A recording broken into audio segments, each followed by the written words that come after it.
नेहा वैद्य वाडिगा है और मैं गोविंददासा कॉलेज सूरतकल में पढ़ती हूँ। आज मैं आप लोगों को मनीषा कुलश्रेष्ठ द्वारा लिखित बिगड़ेल बच्चे इस कहानी को सुनाना चाहती हूँ। ये कहानी युवा वर्गों पर आधारित एक कहानी है। हमारी कथाकार जो है एक बार उनकी बेटी निशी से मिलने के लिए जयपुर जाने वाली ट्रेन पिंक सिटी में सवार होती है। उनके बेटे ने उनके हाथ में एक कप कॉफी पकड़ाकर उन्हें विदा कर दिया था। हम भारतीयों का ये अजीब स्वभाव है कि जो हमारे आसपास बैठे हुए हैं उनको हम बांटने की कोशिश करते हैं। वैसे ही हमारी कथाकार उनके डिब्बे में जो बैठे हुए हैं उनको बांटने की कोशिश करती है। उनके डिब्बे में 3 युवा बैठे हुए होते हैं, 2 लड़के और 1 लड़की। तीनों ने फेडेड जीन्स और टी शर्ट पहने हुए थे। लड़की की टी शर्ट पर my Goa the heaven on the earth ऐसा लिखा हुआ था और वे बातचीत में अंग्रेजी और कोंकणी बोल रहे थे। तो इससे हमारी कथाकार को ये पता चलता है कि शायद वो लोग गोवा के निवासी होंगे। लड़की जो है खिड़की के पास बैठी हुई थी। तभी 2-4 सड़क चाप उसके बारे में गंदी बातें करते हुए चले जाते हैं जो उसको समझ नहीं आता। लेकिन लड़की होने के नाते उसको इतना तो समझ आता है कि उन्होंने उसके कपड़े के बारे में ही कुछ कहा है, क्योंकि उसने एक नाभि दर्शक टॉप पहना हुआ था।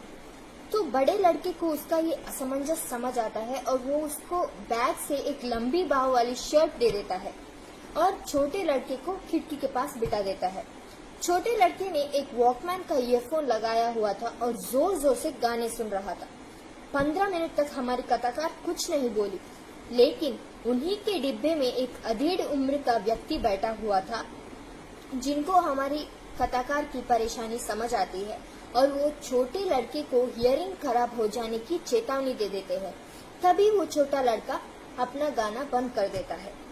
बातचीत में पता चलता है कि वो अधेड़ उम्र के व्यक्ति एक डॉक्टर थे और उनकी पत्नी एक अध्यापिका थी।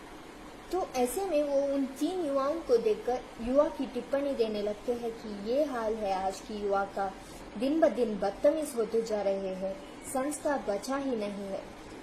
ऐसे में वो डॉक्टर की पत्नी जो है उनको देखकर कोसने लगती है और बातें करते करते वो टिफिन निकालती है और उन तीनों युवाओं को भी औपचारिक आग्रह करती है।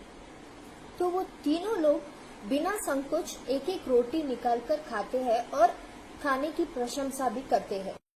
इसी बीच हमारी कथाकार को उनकी बेटी निशी की याद आती है और वो सोचती है कि कैसे उन्होंने अपने बेटे और बेटी को कठोर अनुशासन के साथ पालन किया है और सोचती है कि कहीं ना कहीं ये कठोर अनुशासन गलत तो नहीं। तभी चाय वाला आता है और हमारी कथाकार के पास खुले पैसे नहीं होते। तभी वो छोटा लड़का जो है उनको 3 रुपए देकर मदद करता है और साथ ही साथ उनके प्लेट में नमकीन काजू भी डाल देता है। अलवर स्टेशन में ट्रेन रुक जाती है।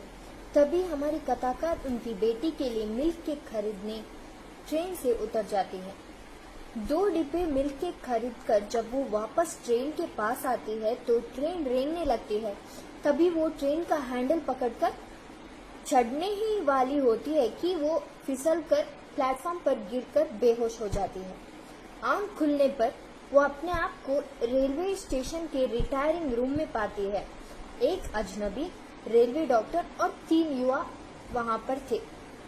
पूछने पर पता चलता है कि उस बड़े लड़के ने ट्रेन का चेन खींचा था। उन तीनों ने कथाकार के लिए अपनी सफर स्थगित कर दिया था।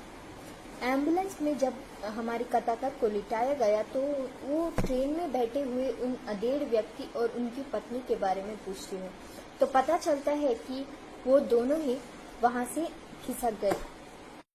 तभी वो लड़की बोलती है कि उसकी माँ ने उसे बताया था कि इंसान की सेवा ही यीशु की सेवा होती है और वो कथाकार से पूछती है कि यदि वो उसके स्थान में होती तो क्या वो उसकी मदद नहीं करती। तभी कथाकार सोच में पड़ जाती है कि क्या वो इंसान बनती या उन डॉक्टर और उनकी पत्नी की तरह भेड़ या बेड़िया बनकर वहां से खिसक जाती।